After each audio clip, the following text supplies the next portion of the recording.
Welcome to Unfiltered Summit Sisters. I'm Gina. And I'm Julia. We are two ride-or-die best friends who are paving the path for what true, authentic relationships look like.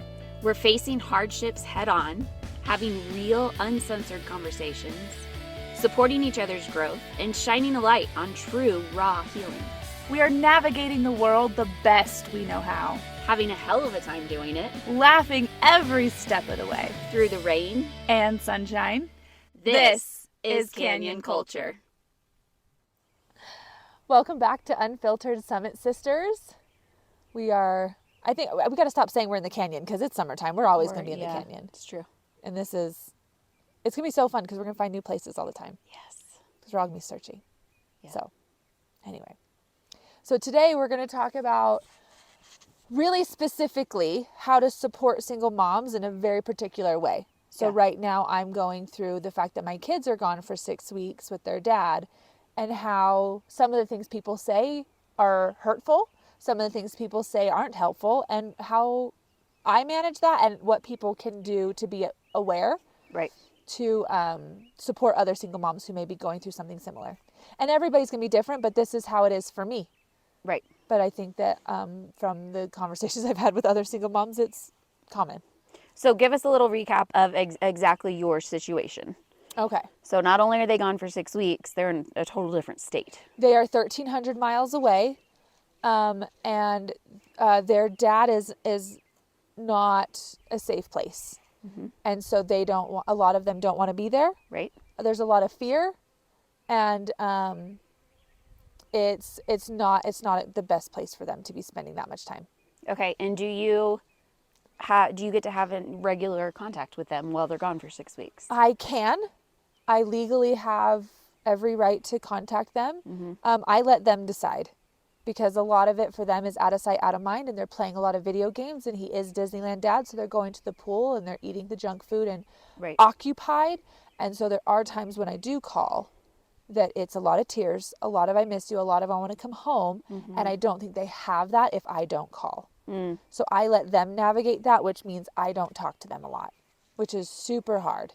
And so this week, I will be honest, I was like, I'm losing it. I need to talk to them. I need to see how they are, especially my youngest, who was fearful every day for a long time about going, which is heartbreaking as a mom.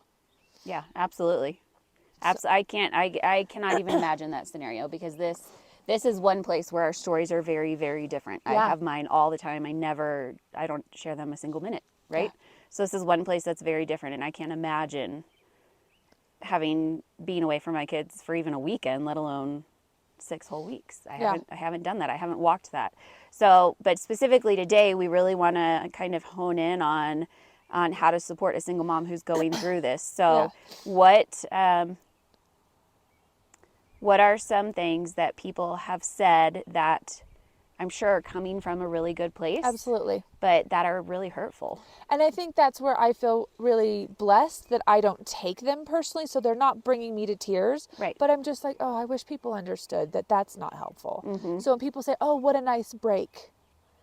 Now, if my kids were gone with people who loved and I trusted and were taking care of their needs and had their best interest at heart, it might be a break.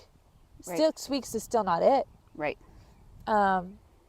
In my situation, I don't think anybody in their right mind would think that 6 weeks away from the life that we've created is what's best for the kids. Right. And anyway, so the things that are hard and hurtful are just like, aren't you just loving your free time?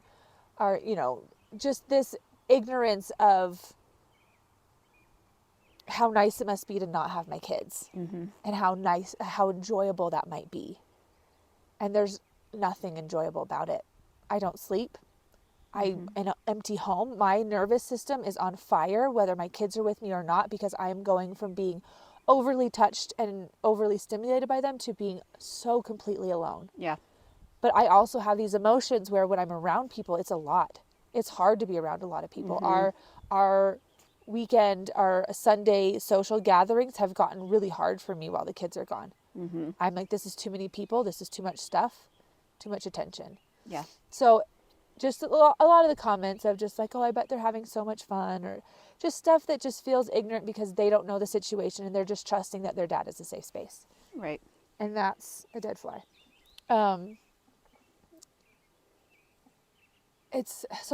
What they're saying is not actually mean. But no, not at people- all. It's coming from a good place, and they have good hearts. But you're right, it is ignorance because they've never been in that situation. They've never walked it. They don't know your story. They don't know that those kids are leaving their only safe place, forced to be away from that safe place for 6 whole weeks. Yeah. So the other thing that's really frustrating is when people try and give advice, which it's hard. I have a hard time with people giving advice in a scenario that they have no clue. Right. And I'm so happy that most of these people have no clue what we're going through. Absolutely. That they're not children of divorce, that they've never been divorced. I'm so happy that they don't have narcissistic abuse in their life. Mm-hmm. But for them to come and be like, oh my gosh, like you could be doing this, you could be doing this, you could be doing that. And I'm just like, I don't want to hear how you think I can get through this, because you don't know what I'm going through right now. We talk a lot about having conflicting emotions, and there is a whole lot of that. Right. And there's a whole lot of numbing that I'm going through this time, and there's a whole lot of just straight survival mode. Mm-hmm. And so when I get people like, oh, well, you could go do this, that, and the other thing, I don't know what to say, because I'm like, all of that sounds awful. Yeah. And I do think in my situation, for me, the fact that I'm doing it without a partner adds another level. Right. Because there's a lot of times where I just want to cry and be held, and I don't have that person to do that with. Yet. And so the loneliness is even harder when the kids are gone, with them physically being gone and then not having that partner support. Mm-hmm. I heard that you said yet. Good, I'm glad. I heard that. It doesn't feel like it's coming anytime soon, but that's the part, because I feel like it would, out of all the things, I feel like having a partner would make it easier, because we could continue to build our relationship, work on each other. I wouldn't be alone. Right. I wouldn't have, and it would be somebody who is carrying as close to the same load of having my boys gone. Because you do that too. And that's the thing, is you come to me and I'm like, how are you today? And you start crying and you're like, I miss them. And that feeds my soul that you miss them that much. And you're not even their dad. Yeah. Or their father figure. But that you miss them so much that it brings you to tears. Yeah. And then that's something that shocks your world. And so that's how I know that having a partner come, having their father figure come. You're making me choke it down right now, just so I you can know. tell your eyes are getting a little glassy. It's the sun. The sun is in my eyes, Gina. It is. But that's the thing, like that really, I can tell that makes all the difference, is having somebody else be as emotional as I am about it and love them. And so even though we have a great support system, even though I have all the support in the world, there are things that people say, and I just wish that people understood, all I need is validation that what I'm going through is hard. That's I it. love that. So let's move in. I want to move into that. Okay. How can people support a single mom who is walking through this? I don't mind questions. Okay. How are the boys? And letting me have space to say, this sucks. This fucking sucks hardcore to be without them. And letting it be where they go, like having you say, I can't imagine, and it sounds awful, is so validating for me. Right. Because the reality is, it does suck. It's torture. Yeah. Because I can't protect them, and I miss them, and I want them with me, and I want to protect them, and I want to hold them. And it's not just for my selfish being, like I am their mom. Right. And I have to take that hat completely off to survive. And that feels so foreign and out of who I am. Right. I know that I am Gina, but I am also a mother. And I was put on this earth to be a mom. Yeah. And I have to take that hat off to survive, and that hurts. So missing them hurts like hell. Yeah. So having people validate that what I'm going through is hard, and that they can't imagine having to go through it, and that sounds awful, I don't know why, but it helps me just be like, okay, so I'm allowed to feel these feelings. These are okay feelings to have. Absolutely. And I think that it helps you in a small way feel not so alone. Yeah, it does. And I think that it is really important. We as a society have not been taught how to sit with each other through hard things. We want to fix it. We want to give solutions. We want to give advice. We want to give suggestions. We want to make it go away. none of that is going to fix it. None of that's going to help. Yeah. We need to learn as a society to sit with people in the hard and in the grief and literally just sit there. And ask even if questions. you say nothing, if you have nothing to say, that's okay. Yeah. That's okay. Because there's this idea of people trying to fix it, and they're like, well, isn't this better? And I'm like, yeah, it is better. It's 100% better having them see their dad once or twice a year, Right. and we get them for 6 months at a time. Absolutely, that is significantly better. I will take that every day. It doesn't make this easier. Not at all. And I have every confidence when they come home that we will heal and we will grow and God can do his part. And I'm going to work my ass off to support them as much as I can. And I know that their community and you and your kids are all going to be there for them. I have no doubt. It's how do I get there without falling apart? Right. And that's a lot of just single parenting. I know I'm going to be okay. Yes. I know in this world I'm going to be okay. I have my compass set north, and I know that in the end I'm going to do everything that I was asked of me. I know that life is going to be fine. But getting there, how do I get through that? That's the part. Right. So there was just a time where I was going through a dark time. I had a friend who was like, "Don't give up." And I was like, "That's not the problem." Right. That's not the problem. And I need people to hear that. It's not that I don't have that option. Right. Giving up is not in me. But it's how do I get there? How do I get there with grace? How do I get there without completely falling apart? Because even if I fall apart, I know I'm going to get myself back up and we're going to take care of it. Yeah. But it's just, how do I function for 6 weeks with my heart torn into pieces? Right. How do I continue to work? How do I battle the depression? How do I get through? And people saying, stay busy. And I just want to say, fuck you. You don't know. Because staying busy hurts too. Because then I have to be around other kids and that hurts. Or I have to be around people who miss them too, which is great. And that's the problem, is that everybody feels different about it. But it's so damn hard. And I think if you don't know what to say nothing. If you don't feel led to say something, say nothing, and validate that what they're going through is just going to be hard. So I like that. Okay. I think what you're saying is just sitting with them and pausing before you say anything. Yeah. Pause. Are you actually feeling led to say something right now? Not to fix it. Yeah. More to validate. Yeah. And this advice, I think, crosses over to a lot of other topics that we can talk about more specifically. But I just think about people who just make comments like, oh, you're still single, and why don't you do this to get out more? And I'm just like, leave me alone. Yeah. My partner's coming, however that's going to happen. I don't need people trying to shove me out the door. Right. Because I'm doing the best I can. So what are tangible ways or things that help you through this time? That either I do, that neighbors do, that the community do? What are tangible ways that we are able to show up for you, or things we haven't done yet that would be helpful? So right now with our community, with you and other neighbors, I know that if I don't want to be alone, I have multiple options, multiple scenarios. If I don't want to make myself food, I can show up anywhere and I will be fed. I have people who I'm just there and they're like, here's food for you, eat it or don't, I don't care. I don't have to make those decisions. Yeah. And if I want to not, I can, because that's the thing. People are like, what do you need? I'm like, I don't know. I literally live minute to minute, hour to hour, day by day. We are taking it one emotion at a time. So sometimes I love being with you and your kids. Yeah. Because they hug me. Your sweet Mason and James, like sometimes I feel like they could just tell and they just come and snuggle me. Yeah. And I need that. And other times that's harder because I don't have my babies hugging me. And I hate that because I love your kids as close to my own as I possibly can, but sometimes that's hard. So having another outlet where I can just be with adults and I don't have to think about kids at all is awesome. But having people just say, listen, my door's always open. We're always here. So at any point in time, I know I can walk to that door and I'm welcome. Yes. And inviting me with the idea that I'm going to say no and don't guilt trip me. Because the last summer, there was people who did that. They're like, we're going to go do this. And I'd be like, yeah, that's not going to serve me. Like, you really should get out. And that's where I was like, leave me alone. Right. I'm a big girl and I know what I need and I don't need. And if I mess up, I mess up, but I don't need a guilt trip about it.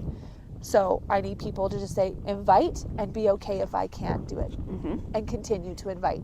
Okay. So even if the entire summer I say no, don't stop inviting. And know that it's not because I don't want to be there. That's not what I have in me at that moment. But that's been the best thing, is just having really good relationships with people so that I can feel welcome no matter what. I never have to guess if I'm a burden, because that comes up. Right. Because that's part of it. As I'm healing my codependency, I often feel like a burden. And so to show up and be like, I feel, I'm showing up. I'm out of my comfort zone. I'm growing. And I'm showing up feeling like a burden. And for them to validate, we're so happy you're here. Please come over more. Right. So just being happy that I'm there. Being outwardly just like, we're here to help distract you. What do you need? Stuff like that. I love that. I think that gives us tangible ways. Yeah. And people who are listening, tangible ways to support single moms or single parents who are going through this. Yeah. Because it's not fun. It's not easy. It's not, I don't wish it on my worst enemy. Yeah. And most of these kids deserve to have the court system support what they need and not what the parents' rights are. Yeah. Say that again. That's a whole nother podcast. It is. But there's a lot of anger. And so that's another thing, asking me questions and letting me just be angry. Yeah. And not trying to fix it. I think that's the biggest thing. Don't fix it. You can't. And I think I'm a healthy enough person. I'm not perfect, but I'm healthy and self-aware that I'm always going to be working on it. I don't need other people to try and come in and fix it unless they feel led by the Spirit to share a story or a comment. Right. So I love that you pointed that out. Walk with the Spirit. Walk with, is this what I should say? And if you don't get a hell yes, then just sit. Just ask questions. Just validate. Just love. And feed. Feed me. And feed.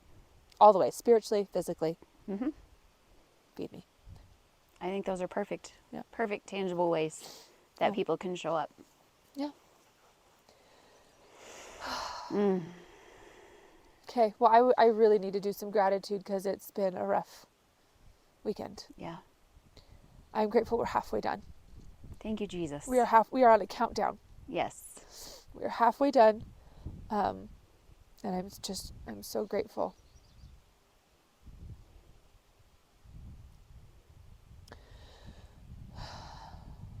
And I'm just hoping that I get to have them for 6 more months again without interruption. So we can heal. I just want my babies back. I'm dead. Yeah. So I'm grateful that we're on the countdown. Do you have any gratitude today? Oh, man. This sounds really weird to say, but I'm going to say it. I'm really grateful I don't have to do what you're doing. I'm so grateful you don't have to do this either. I'm really grateful. I may not get a freaking penny in child support, but I'm sure as hell grateful that I do not have to walk through what you are walking through. And I do not take that for granted at all. I do not think that what you're walking through is even freaking humane. No, it feels like torture. It looks like torture. So I'm grateful for that part. Good. And I hope that in some way that is validating for you. I know that may be weird to say. No, it is though. It really is. It really is. And I'm so glad you don't have to do this. Yeah. I'm so glad. I feel like if both of our kids had to leave at the same time, you and I would just, like if we both were left alone. That would not be good. That would not end well. It would not be well. That would not end. We would get in one of our fuck it moods. We would be. But it would be fuck it for 6 weeks, and that would be We'd bad. have to call, be like, listen, we're in jail again. Yeah, indecent management would come. A lot. Yeah, it would be bad. So I'm so glad you don't take it for granted. I'm so glad that you voice that it's hard and that you're so glad you don't have to do it, because that is validating that what I'm going through is hard, because there's so much of my marriage that all of my emotions were not validated. Every emotion I had was not appropriate. And so now I even question, am I allowed to be sad that they're gone? Because there's so many people like, aren't you enjoying your time off? And I just want to punch you in the face. I want to throw rocks at your face. Yeah. I want you to bleed. And that sounds really aggressive, but that's how it feels. Yeah. When they're like, are you enjoying your time off? I'm like, this is not time off. This is I'm being tortured. Right. So. Well, and I'm proud of you. I'm proud of you for getting out of bed. I'm proud of you for every single thing that you do, for showing up here, for still podcasting, for chopping wood, for still training, for eating, for all of those things, because you could easily succumb to all of it and just be in bed the whole 6 weeks. And I know that sometimes there are days or hours or moments where you are in bed, and I think that is part of survival, and I think that is perfectly okay. But for the most part, you're figuring it out and you are surviving, and I'm proud of you for that. Thank you. I just want to address how weird it is that I feel like chopping wood is like my survival mode. Like it really is. Like as soon as I found out a neighbor had more wood for me to chop, I was like, oh my gosh, I'm going to make it. We're going to get through this. Like as soon as I found out, I was like, I can breathe. Yeah. Because it gets out so much of this aggression and anger that I have. And then I have a product. It's Instant not mine. gratification. So much gratification. But Yeah. so thank you for walking this with me though. Of course. Heavier topic today, but I think that it will serve a lot of people really well. I think it'll serve a lot of single parents. So thank you for showing up and for being vulnerable and honest about what you're walking through right now. Absolutely. I think it'll really help a lot of people out there. I hope so, because I'm grateful for I don't want to throw rocks at too many people. Right. We have a good amount of people, so if we can get other people to stop saying stupid shit, that'd be great. Perfect. We'll work on that. Okay. All right. Okay. Until next time.